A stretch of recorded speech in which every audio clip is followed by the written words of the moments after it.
before we get into the rest of the video, make sure you subscribe to Wrestling Hub and turn on all notifications to stay up to date with everything in the world of pro wrestling. Also, don't forget to follow us on Instagram at Wrestling Hub Official and follow us on Twitter at Wrestling_Hub.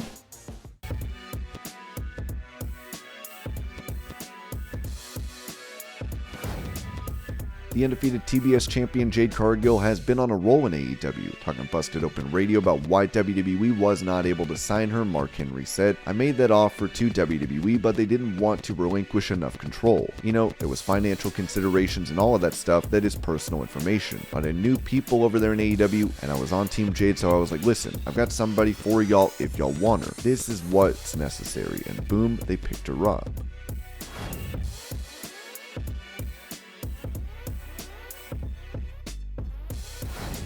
With rumors circulating that Sasha Banks has been released by WWE, PW Insider gave an update on Banks and Naomi following their walkout on Raw a month back. For those who continue to ask, as of this morning, Sasha Banks and Naomi remain listed on the active WWE roster internally. There has been no change in their status made internally since they walked out on that Raw taping several weeks ago. Neither have been officially released.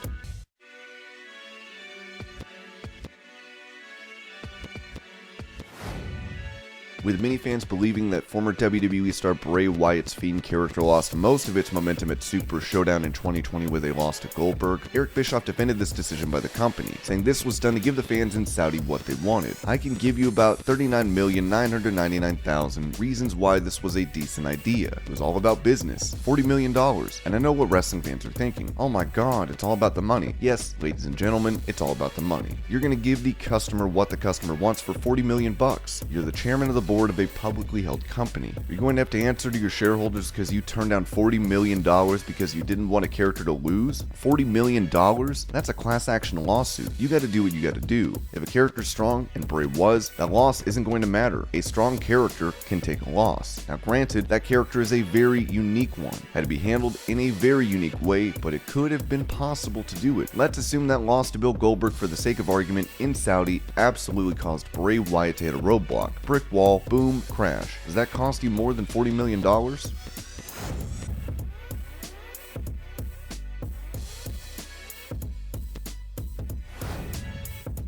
When reports broke earlier in the year that WWE would be interested in signing Wardlow when he's done with AEW, the star has now had this to say about possibly jumping ship during a virtual signing with KNS WrestleFest. "I'm very, very happy where I am. I never say never about anything in life, but as of right now, I'm very happy where I am."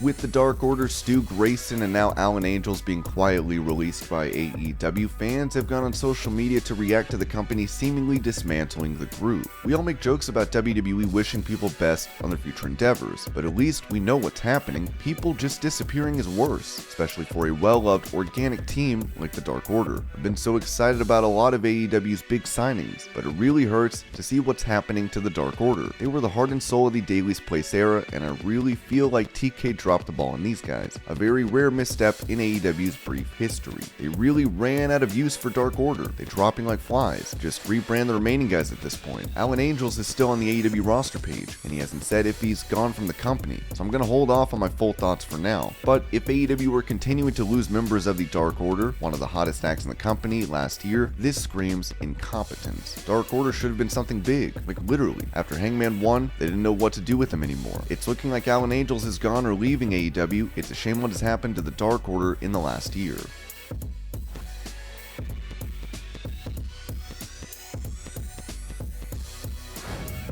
Revealing goals for himself after becoming the Intercontinental Champion, Gunther told BT Sport that he has his sights set on the top of the mountain. Joining SmackDown or coming to the main roster in the United States, I didn't do that because I wanted to be a medium guy. I want to achieve a little something and then leave there. No, I'm here to be the top guy, and that's what I'm going to aim for in the long term. I want to be the guy of the company. I want to be in the ring with the best the company has to offer. That's what I'm aiming for. Whatever way that will go, nobody knows. But that's what I'm here for. It's basically all or nothing.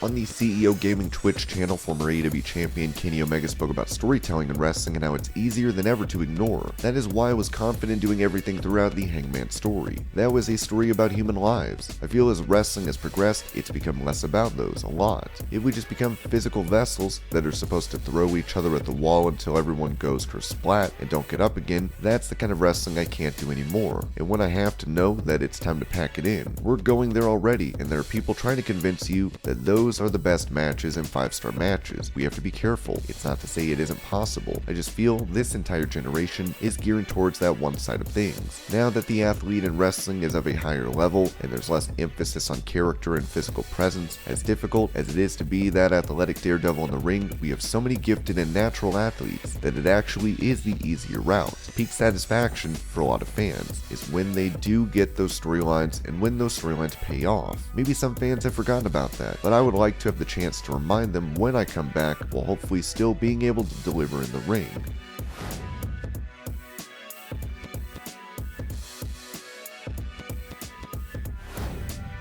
In some positive news, Devon Dudley is now backstage in WWE following his procedure in 2021, as he wrote on Twitter. This past Tuesday night was the first time back at work since my back surgery that took me out last October. Feeling great and glad to be back, but even more glad to be back in my new role in NXT. Love working with the new talent now. I thank God for this opportunity.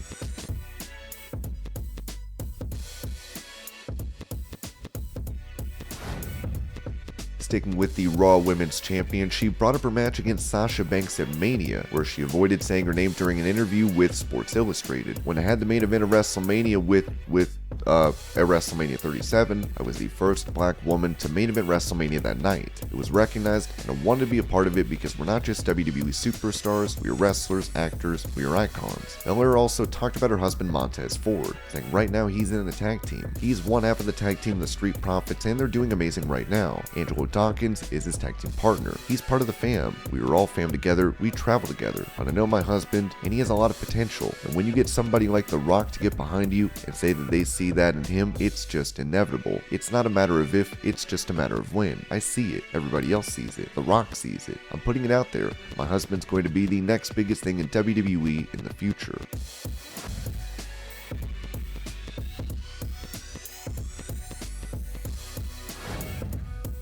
5 strangers recently figured out that not only are they all related, they're half-siblings to Dwayne "The Rock" Johnson. The Rock's father, the late Rocky Johnson, apparently had many more children. Their names are Lisa Purves, Paula Parsons, Trevor Edwards, Adrian Bowles, and Aaron Fowler. Lisa, a filmmaker, first reached out to her biological father when she was 18, and years later at the age of 30, but was apparently hung up on. She's now making a documentary about this, saying, "I never wanted to run into Dwayne and have anyone know I was his bastard sister. We just want to be recognized. We sat on the back burner forever. Rocky was our dad just as well as Dwayne's." Trevor, who had been told he looked like Dwayne, was able to track down Ricky Johnson and use DNA testing to prove that he was his uncle. As Ricky said, "I hugged him and told him I loved him and welcomed him to the family."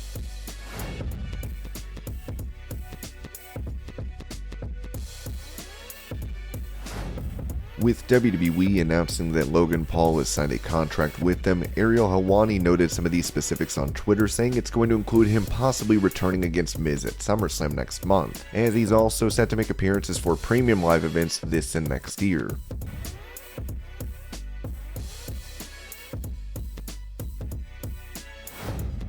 With the man formerly known as Cesaro now part of AEW, Jim Cornette, reacting to his match at Forbidden Door, had this to say about Claudio's future in the company. "On this roster and in this field, Claudio Castagnoli can especially stand out because he has got the size and got the strength and got the experience to make his matches make sense, even if he doesn't draw him any money, because he will be booked into oblivion like everybody else is after their hot debut. Selfishly, I really want to see more of him on the TV." For the reaction of those in WWE to his AEW debut, the Observer said, "In WWE, the feeling was that AEW was no longer doing that, and Castagnoli could have made a very substantial amount of money in WWE."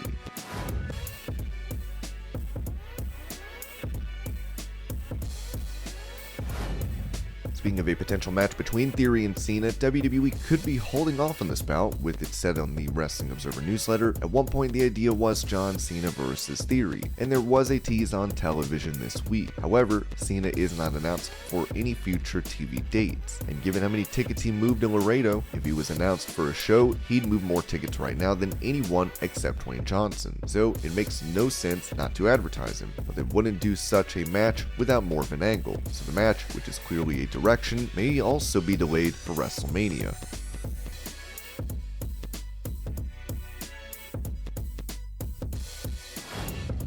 Following his arrest for DUI in Florida, Jeff Hardy, per PW Insider, entered a plea of not guilty on the 28th, with him set to be arraigned in court on Tuesday at 2:30 p.m. With this charge being a felony, Hardy is facing up to 5 years in prison. After being suspended from AEW, Hardy entered a rehab facility on the 21st of June, as we wish him all the best.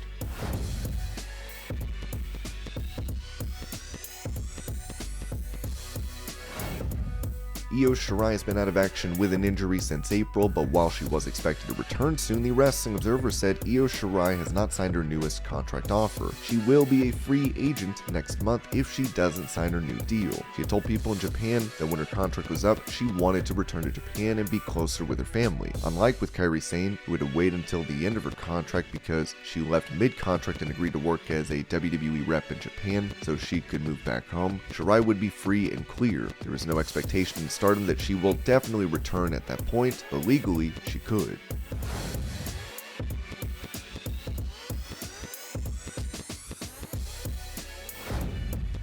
Back in April, AEW star Santana tweeted 126 days, possibly indicating that his contract would be expiring after that. A few days back, he went online again to simply say soon. It's been 64 days since that initial post, as we'll have to see if he sticks around in AEW come September.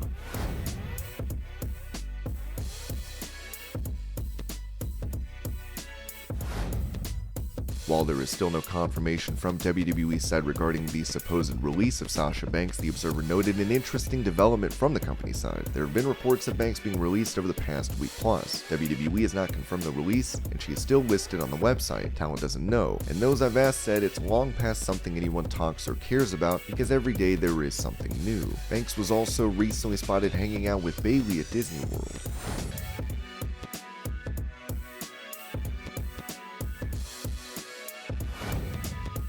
During an interview with What Culture, MIRO touched on the possibility of his wife and former WWE star LANA joining him in AEW. I think me and CJ have always been money since the beginning. We've done this everywhere. We've gone from reality shows to other professional wrestling television shows, even Drop the Mic. We've done rapping shows and stuff like that. I know that this always works, but in my mind, the Redeemer's mind, his wife is always there. So it's a no-brainer for my gorgeous wife to join my team eventually.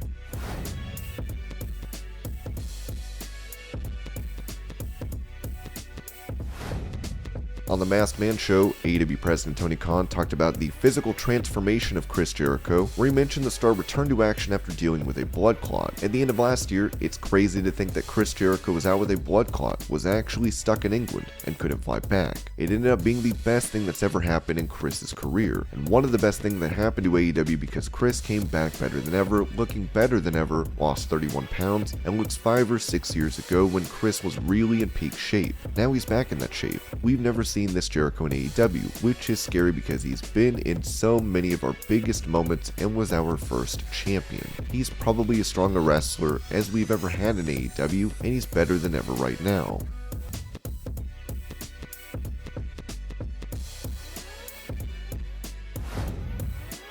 NXT star Solo Sikoa, who is a brother of the Usos, has been impressing many backstage. As Fightful reported, there are serious discussions being had about Sikoa coming up to the main roster as recently as this week. With the Bloodline on SmackDown, it remains to be seen if Solo joins this faction.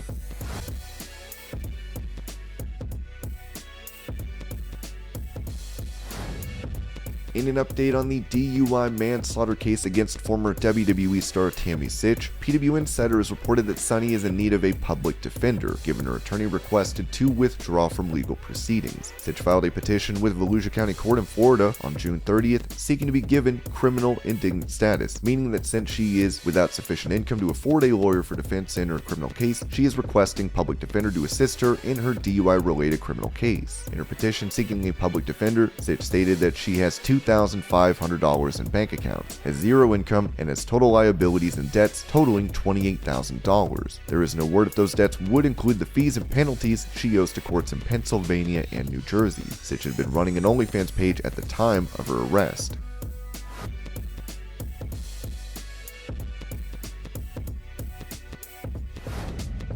While the Street Profits came up short in their tag title match against the Usos last night, Dave Meltzer noted on Wrestling Observer Radio what WWE could have planned for Montez Ford. I know there are people who want to push Ford as a single star. I could see them doing something with Ford as a single. There are people high on him right now, especially with his new physique.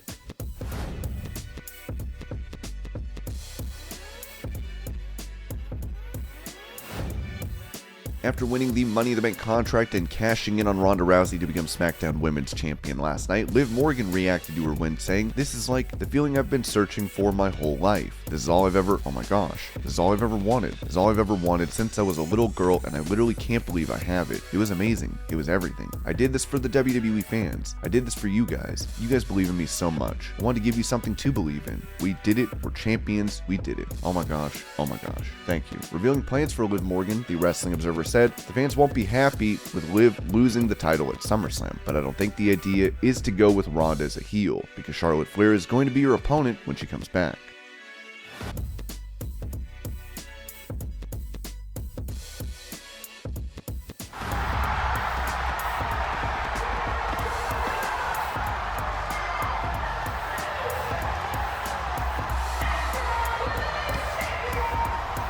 And this was your Pro Wrestling News Update. I hope you're all having a great day. Thank you so much for watching, and I'll see you later.